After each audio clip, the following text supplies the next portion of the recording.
अस्सलाम वालेकुम।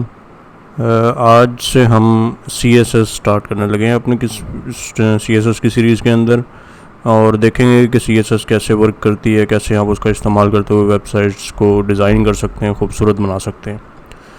चलें जी सब, अगर तो आप ये फ़र्स्ट टाइम मेरी ट्यूटोरियल सीरीज़ ज्वाइन कर रहे हैं, फ़र्स्ट वीडियो देख रहे हैं, तो आप ऊपर दिए गए कार्ड के ऊपर क्लिक करके मेरी पूरी सीरीज़ HTML से स्टार्ट करके देख सकते हैं, ताकि आपको अब से होने वाली चीज़ें भी ज़्यादा क्लियरली समझ आएँ। तो ये जो लेफ़्ट साइड पे आपको फाइल्स नज़र आ रही हैं, ये हम अगर आप शुरू से सीरीज़ देखने लगेंगे तो आपको ये मैं क्रिएट करता हुआ दिखाई भी दूंगा, तो आपको पता चल जाएगा ये फाइल्स कहाँ से आई हैं। तो हम उसी सीरीज़ को फॉलो करते हुए इन्हीं फाइल्स की अब स्टाइलिंग शुरू करते हैं। फ़र्स्ट ऑफ ऑल हमारे पास index.html की फ़ाइल है। इस फाइल में हमने कुछ टैग्स लिखे थे, डिफरेंट किस्म के टैग्स जब पढ़े थे तो हमने इन सब का यहाँ पे इजाफा किया था। इसी फाइल को मैं लाइव सर्वर में भी ओपन कर लेता हूँ। अगेन अगर ये आप पहली दफ़ा देख रहे हैं तो आप मेरी ये जो प्लेलिस्ट है इसको स्टार्ट से फॉलो कर सकते हैं। अच्छा जी, इस फाइल के अंदर हम ऐसा करते हैं कि ये सारे टैग्स मैं कमेंट करता हूँ और हम बिल्कुल अपने पेज को ब्लैंक कर देते हैं और हम इसके अंदर स्टाइलिंग शुरू करते हैं। फ़र्स्ट ऑफ ऑल आप एक CSS की फ़ाइल बनाएंगे, वो आप किसी भी जगह पे बना लें। मैं अभी रूट में ही बना रहा हूँ और इसका नाम मैं रख रहा हूँ style.css। Now CSS stands for cascading style sheet. नाम से आपको पता चल रहा है ये स्टाइल्स देने के लिए इस्तेमाल होती है आपके HTML के टैग्स को। जैसे कि फॉर एग्जांपल हमारे पास कोई टैग है, एंकर टैग है लेट्स से। अब वो एंकर टैग बेसिकली क्या होता है, एक लिंक जनरेट कर देता है। अब हमने उस लिंक का कलर चेंज करना है, उसका साइज़ बड़ा छोटा करना है, उसको हमने अंडरलाइन करना है या नहीं करना, हम उसके ऊपर माउस ले जाने पे हाथ बनाए या कर्सर बनाए, हम सब चीज़ें चेंज करनी हो, स्टाइलिंग चेंज करनी हो, लुक चेंज करनी हो उसकी, तो हम CSS का सहारा लेते हैं। और फर्स्ट टीचिंग्स जो मैं आपको दूंगा CSS की वो ये है कि आप इसे कमेंट कर सकते हैं Ctrl// दबा के, और ये आप देख भी सकते हैं कि कमेंट हो गया है, तो ये ग्रे कलर में आ रहा है। और इसमें कमेंट इस तरीके से स्टार्ट होते हैं /* और * से एंड हो जाता है। चलें जी, अब एक मैं काम करता हूँ कि जो HTML की फ़ाइल है इसको और CSS की फ़ाइल को आपस में लिंक कर लेता हूँ, क्योंकि ब्राउज़र में हमेशा HTML की फ़ाइल खोली जाती है। CSS की फ़ाइल आप ब्राउज़र में कभी खुद डायरेक्टली नहीं खोलते। HTML की फ़ाइल खोली जाती है ब्राउज़र में और उस पर डिफरेंट टैग्स लगे होते हैं। उन टैग्स की स्टाइलिंग सारी CSS की फ़ाइल में हुई होती है, जिसकी वजह से उनका कलर चेंज होता है या कोई भी उसके ऊपर डिज़ाइंस आते हैं। तो आपने HTML की फ़ाइल को CSS की फ़ाइल के साथ लिंक कर लेना है। उसके लिए आपके पास टैग है एक लिंक टैग, और ये आप कहाँ यूज़ करते हैं, हेड के अंदर आपने यहाँ लिखना है लिंक टैग, ठीक है। और ये भी सेल्फ क्लोजिंग टैग है, इसको आपको क्लोज़ नहीं करना पड़ता इमेज IMG टैग की तरह, या फिर BR टैग की तरह, या HR टैग की तरह, या इनपुट टैग की तरह। तो लिंक टैग, इसके अंदर आपने दो एट्रीब्यूट्स लिखने हैं, एक तो rel means relation, second one is href means अपनी CSS की फ़ाइल का नाम दे दें हम यहाँ पे। तो यहाँ पे मैं style.css दे दूँगा, तो मेरी CSS की फ़ाइल अटैच हो जाएगी मेरी HTML की फ़ाइल के साथ। और rel के अंदर आपने बताना है कि ये जो HTML की फ़ाइल है इसका इस CSS की फ़ाइल के साथ रिलेशन क्या है, ये उसकी स्टाइल शीट है। तो यहाँ आपने स्टाइल शीट का वर्ड लिख देना है। चले जी, अब आपकी इस एक लाइन लिखने की वजह से HTML की फ़ाइल के अंदर style.css की फ़ाइल इंक्लूड हो चुकी है, या style.css की फ़ाइल इसके साथ लिंक हो चुकी है। अब मैं CSS में जो भी स्टाइलिंग करूँगा वो हम इन टैग्स के ऊपर अप्लाई कर सकते हैं। अब सबसे पहली स्टाइलिंग करते हैं। मैं कहता हूँ कि मेरी जो वेबसाइट है इसका बैकग्राउंड कलर इस टाइम है वाइट, बॉडी का कलर वाइट है। तो मैं ऐसा करता हूँ अपने CSS में जाके इसका कलर चेंज कर देता हूँ।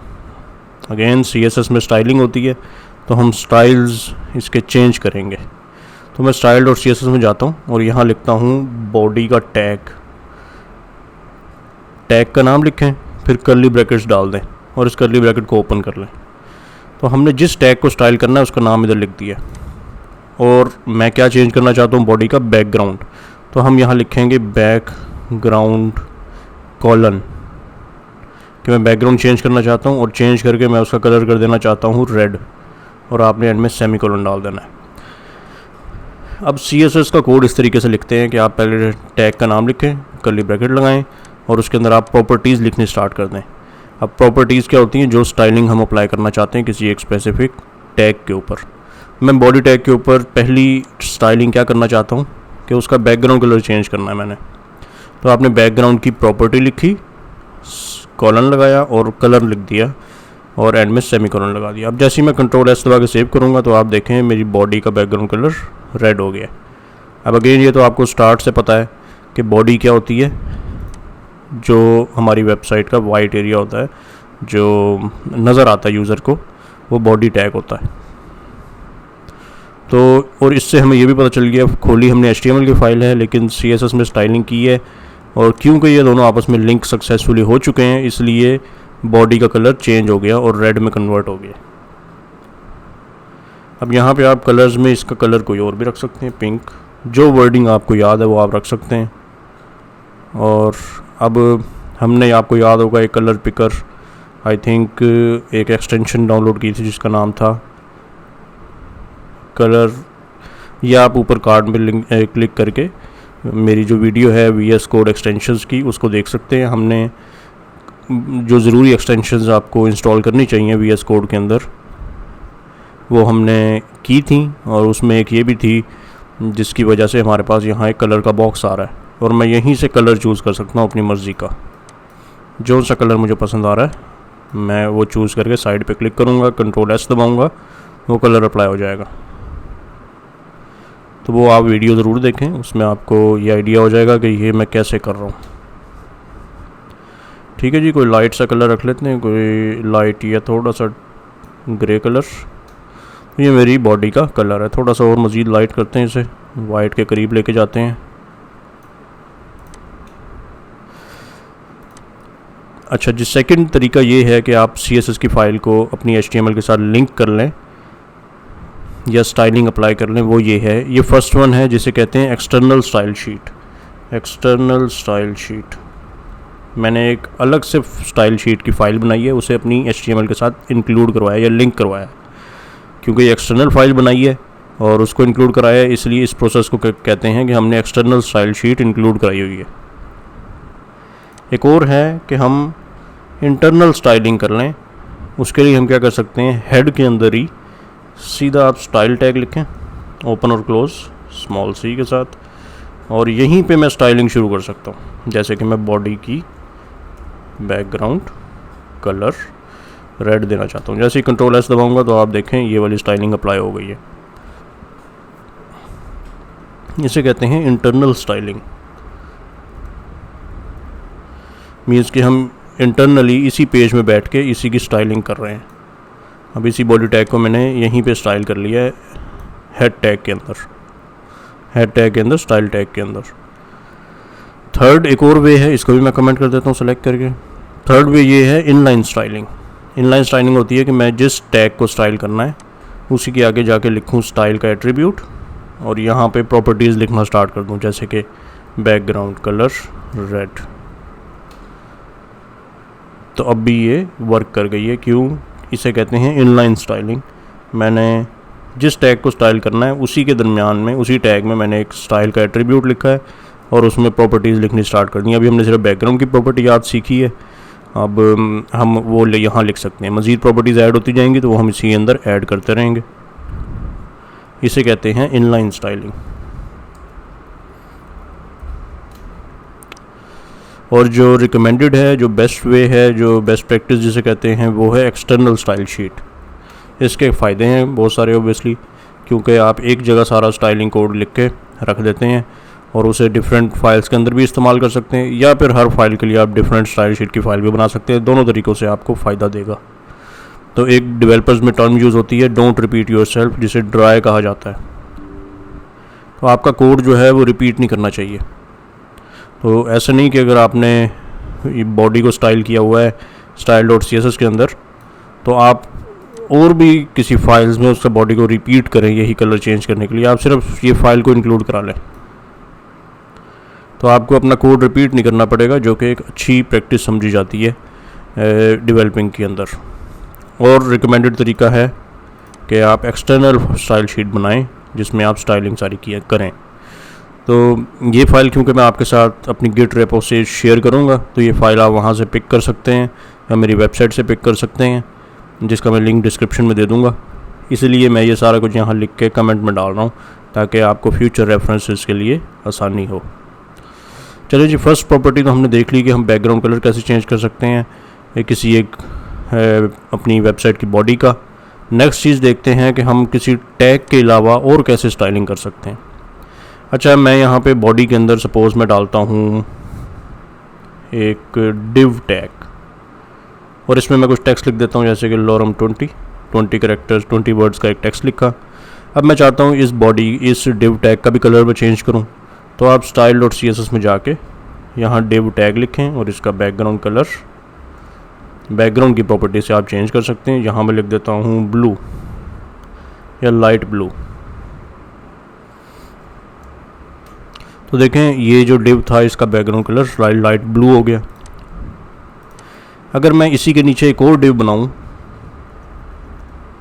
और इसमें भी लॉरम 50 लिख दूं और सेव करूं, तो आप देखें इसके ऊपर भी स्टाइलिंग वही वाली अप्लाई हो गई है। क्यों? क्योंकि हमने CSS में कहा है कि डिव को स्टाइल कर देना है। अब डिव तो दो थे हमारे पास, एक ये था और एक ये था, तो दोनों के ऊपर ये प्रॉपर्टी अप्लाई हुई और कलर चेंज हो गया। लेकिन क्या हो कि मैं चाहता हूँ कि फ़र्स्ट वाले का कलर कुछ और हो, सेकंड वाले का कुछ और हो। तो करंट सिनेरियो में तो मैं ये काम नहीं कर सकता, क्योंकि मेरे पास तरीका ये है कि मैं सिर्फ टैग का नाम लिख के उसकी स्टाइलिंग कर सकता हूँ। अब जो नेक्स्ट वे है वो है कि हम यहाँ हर टैग को अलग अलग क्लासेस दे दें।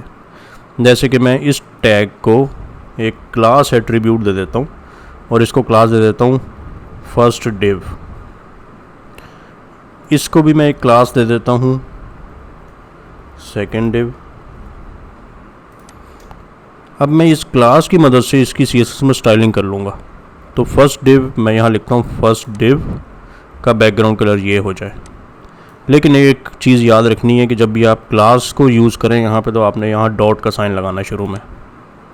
अब आप इस क्लास को स्टाइल कर रहे हैं और उसका बैकग्राउंड कलर लाइट ब्लू कर रहे हैं। जैसे ही मैं सेव दबाऊंगा तो आप देखें सिर्फ फर्स्ट वाले का कलर लाइट ब्लू हुआ है, क्योंकि ये वाली क्लास सिर्फ फर्स्ट वाले डिव की है। इसी तरीके से मुझे सेकंड डिव का बैकग्राउंड कलर चेंज करना है, तो मैं यहाँ पे इसको टारगेट ऐसे कर सकता हूँ। तो देखें अब सेकंड डिव का बैकग्राउंड कलर ऑरेंज हो गया। तो इस तरीके से क्लास की मदद से हम हर डिव को, हर टैग को एक अलग अलग क्लास दे सकते हैं और उस क्लास की मदद से हम CSS में उसकी रिस्पेक्टेड स्टाइलिंग कर सकते हैं। अच्छा, क्लास का एक रूल याद रखना है कि आपने जब भी क्लास का यहाँ कोई भी नाम देना है तो आपने इसको नंबर नहीं लिख देना, खाली नंबर, ऐसे नहीं चलेगा, ये वर्क नहीं करेगा। ना ही आपने नंबर से इसे स्टार्ट करना है, किसी भी नंबर से, 1 से 2 से या किसी भी नंबर से आप स्टार्ट नहीं कर सकते क्लास का नाम। सेकेंडली, आप क्लास के दरमियान में कोई डॉट वगैरह नहीं लगा सकते। आप हाइफन का साइन लगा सकते हैं या अंडरस्कोर का, बस। इसके अलावा 2 साइंस के अलावा आप क्लास का नाम देते वक्त और कोई जो है ना सेपरेशन यूज़ नहीं कर सकते, ना ही स्पेस डाल सकते हैं। अच्छा, एक क्लास का नाम जब भी आप दें, जैसे कि फर्स्ट डिव दिया है, तो ये एक ही वर्ड होना चाहिए और कोशिश करें स्मॉल लेटर्स में लिखें, क्योंकि अगर कैपिटल में लिखेंगे फर्स्ट तो आपको एक तो याद रखना पड़ेगा कि फर्स्ट लेटर कैपिटल है और यहाँ पे भी चेंज करना पड़ेगा। दोनों जगह सेव करेंगे तो कलर अप्लाई होगा। तो कोशिश करें सिंपल रखें, अपना जो क्लासेस के नाम है उनको आप स्मॉल लेटर्स के अंदर ही लिखें हमेशा, जो कि ठीक रहता है, इसमें गलती की गुंजाइश कम हो जाती है। अच्छा, एक और चीज़ मैं आपको बताता चलूँ कि जब हम क्लास यहाँ ऐड करते हैं और उस क्लास से इसे स्टाइल करते हैं, तो हम एक से ज़्यादा क्लासेस भी ऐड कर सकते हैं एक टैग के ऊपर। अब जैसे डिव टैग है, इसके ऊपर मैंने एक क्लास डाली फर्स्ट डिव की, इसी के आगे मैं स्पेस डाल के एक और क्लास का नाम दे देता हूँ इसे, जैसे कि अनदर क्लास नेम। ठीक है, ये वर्ड तो आपकी मर्ज़ी है, जो मर्ज़ी यूज़ करें उन रूल्स का ख्याल रखते हुए। तो मैंने एक और क्लास लिखी अनदर क्लास नेम, इसको भी मैं जाके CSS में स्टाइल कर लेता हूँ और इस पर भी मैं बैकग्राउंड की प्रॉपर्टी लगा देता हूँ और यहाँ मैं लिखता हूँ कोई पर्पल कलर। अब देखें क्या होगा, जैसे मैं सेव करूँगा तो ये जो फर्स्ट वाला था इसको कलर कौन सा मिला है, पर्पल। ऑल्दो इसमें मैंने बताया हुआ है कि इसमें इसको दो क्लासेस दी हुई हैं, एक तो फर्स्ट डिव, एक है अनदर क्लास। फर्स्ट डिव में मैंने इसको कलर ब्लू दिया था, लेकिन अनदर क्लास में मैंने इसे कलर दे दिया पर्पल। तो अप्लाई कौन सा हुआ? पर्पल वाला। इससे हमें ये पता चला कि जब एक ही टैग को एक से ज़्यादा क्लास दी होती हैं और अगर उसमें प्रॉपर्टीज़ रिपीट हो रही हो, जैसे इस केस में हो रहा है, तो नीचे वाली जो लेटेस्ट प्रॉपर्टी होती है वो अप्लाई होती है, क्योंकि CSS भी ऊपर से नीचे रन होती है, लाइन नंबर 1 2 3 4 या सो ऑन। तो जो पहली प्रॉपर्टीज़ अप्लाई हो गई हैं उनकी जगह न्यू प्रॉपर्टीज़ जो हमने लिखी हैं वो अप्लाई हो जाएंगी और वो ही दिखेंगी आपको, पुरानी वाली इग्नोर हो जाएंगी। तो अगर आपने एक ही टैग में दो क्लासेस दी हुई हैं और उन पे एक ही प्रॉपर्टी रिपीट हो रही है, जैसे कि हमारे केस में बैकग्राउंड की हो रही है, तो जो लेटेस्ट होगी, जो सबसे नीचे होगी, वो अप्लाई होती हुई आपको नज़र आएगी। ठीक है, तो ये आपने याद रखना है। लेकिन इसके बावजूद अगर आप चाहते हैं कि मैं इन्फोर्स करना चाहता हूँ कि यही वाला कलर अप्लाई हो जबकि मैंने दो क्लासेस दी हुई हैं, तो आप लाइट ब्लू के आगे हाइफन और इम्पोर्टेंट का फ्लैग लगा सकते हैं, इसे कहते हैं फ्लैग। तो अब मैंने बता दिया है अपने CSS को की मदद से अपने ब्राउज़र को कि मेरे लिए ज़्यादा इम्पोर्टेंट क्लास कौन सी है, सॉरी स्टाइलिंग कौन सी है, ये वाली। चाहे ये नीचे है लेकिन अप्लाई कौन सी होनी चाहिए, ये वाली। तो अब देखें, जैसे मैं सेव दबाऊंगा अब मेरे पास ब्लू कलर अप्लाई हुआ है। और ये चीज़ आपने याद रखनी है कि आप एक डिव को मल्टीपल क्लासेस दे सकते हैं। अच्छा, अगर मैं इसको क्लास ना दूं, मैं इसे कट कर देता हूं, यहाँ पेस्ट करके कमेंट कर देता हूं ताकि आपके पास एक रेफरेंस रहे। मैं इसको क्लास नहीं देता, इसको मैं ID दे देता हूं। अब ये एक न्यू एट्रीब्यूट हम पढ़ रहे हैं ID का, इसको भी मैं कोई भी नाम दे देता हूं, जैसे कि मैंने फर्स्ट डिव नाम दे दिया इसे। अब मैंने इसे फर्स्ट डिव जब नाम दिया है तो मैं इसे स्टाइल भी कर सकता हूँ, इसे इस ID की मदद से भी स्टाइल कर सकता हूँ, जैसे हमने क्लास की मदद से किया है। तो स्टाइल कैसे करूँगा? मैं यहाँ फर्स्ट डिव लिखूँगा लेकिन शुरू में डॉट के बजाय हैश लगा दूँगा। अब देखें, जैसे मैं सेव करूँगा तो इस पर कौन सा कलर आ गया? ब्लू वाला, क्योंकि ये वाली स्टाइलिंग अप्लाई हो गई है, सिर्फ ये वाली स्टाइलिंग, क्योंकि मैंने इस टैग को ID दे दिया है फर्स्ट डिव। तो जब भी आप किसी ID की मदद से स्टाइलिंग करें तो आपने हैश का साइन और उस ID का नाम लिख देना है। ID और क्लास में से यूज़ कौन सा करें? क्लासेस यूज़ किया करें, वो ज़्यादा बेनिफिशियल होती हैं। और ID में कुछ लिमिटेशंस हैं, जैसे कि हम मल्टीपल IDs नहीं दे सकते, अनदर ID नेम मैं नहीं दे सकता। डिव हमेशा ID हमेशा एक ही दिया जाता है। और सेकेंडली मल्टीपल क्लासेस देने के फ़ायदे होते हैं, इसलिए वो ज़्यादा मैं उसे प्रेफर करता हूँ कि क्लासेस हमेशा आपको यूज़ करनी चाहिए IDs की बजाय। और सेकेंडली, जब आप ये रूल आपने वही वाला याद रखना है कि आप इसको नंबर से शुरू नहीं कर सकते, बीच में कोई स्पेस नहीं ऐड कर सकते, बीच में कोई डॉट साइन नहीं यूज़ कर सकते, जैसे कि फर्स्ट डॉट डिव, ऐसा कुछ नहीं आ सकता। फर्स्ट माइनस डिव आ सकता है, अंडरस्कोर डिव भी आ सकता है, इसके अलावा और कुछ नहीं। वही रूल्स हैं जो क्लास को डिफ़ाइन करते हुए रूल्स मैंने आपको बताए थे। तो अभी फ़िलहाल के लिए तो आपके पास चॉइस है कि या तो आप ID यूज़ कर लें, क्लास यूज़ कर लें, लेकिन प्रेफरेंस हमेशा क्लास होनी चाहिए। और क्लास में एक चीज़ और याद रखें कि जब आप एक क्लास इसको देते हैं, जैसे कि मैंने फर्स्ट डिव की क्लास इसको दी है, यही क्लास मैं इसको भी दे सकता हूँ। तो अब इस पे जो स्टाइलिंग अप्लाई हुई होगी इस क्लास की मदद से, वो इस पे भी अप्लाई हो जाएंगी। देखें, जैसे मैं Ctrl+S दबाऊँगा, इसका कलर भी ट्रांसपेरेंट हो गया, क्योंकि फर्स्ट डिव पे मैंने स्टाइलिंग अभी कोई नहीं की हुई, करने के लिए इसे डॉट लगाना पड़ेगा। तो देखिए, दोनों का कलर ब्लू हो गया क्योंकि मैंने फर्स्ट डिव दोनों डिव को दिया हुआ है। तो ये कुछ बेसिक कॉन्सेप्ट्स आप याद रखें। नेक्स्ट वीडियो से हम बैकग्राउंड को डिटेल में देखते हैं कि हमें बैकग्राउंड कैसे चेंज करना है और क्या क्या ऑप्शंस हैं हमारे पास बैकग्राउंड चेंज करने की। See you in the next video. अगर आपके कुछ सवालात हों तो आप कमेंट सेक्शन में पूछ सकते हैं और मिलते हैं अगली वीडियो में। अल्लाह हाफ़िज़।